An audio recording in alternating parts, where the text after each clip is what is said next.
അല്ല, കല്യാണം കഴിഞ്ഞിട്ട് നിങ്ങൾ ആദ്യത്തെ വിഷുവല്ലേ, എന്താ പരിപാടി? പരിപാടി അങ്ങനെ വ്യക്തമായൊരു ധാരണ എനിക്കില്ല. എന്താ കൊടുക്കണോ? കൊടുക്കാതെ പിന്നെ എടാ, അവക്ക് ആവശ്യമുള്ളൊരു സാധനം ഉണ്ടാവില്ലേ, അതങ്ങ് വാങ്ങി കൊടുക്ക്. അങ്ങനെ ഒരു സാധനം ഇപ്പം എന്താ ഉള്ളത്? സാർ ഇപ്പം കഴിയും, ഞാൻ വേഗം അയച്ചു തരാം. ഇപ്പം തന്നെ കഴിയും.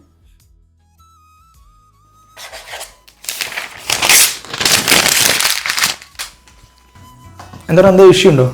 ഒന്നുമില്ല, നീ പോയേ. ഉണ്ട്, അങ്ങനെ ഒരു സാധനം ഉണ്ട്. ആ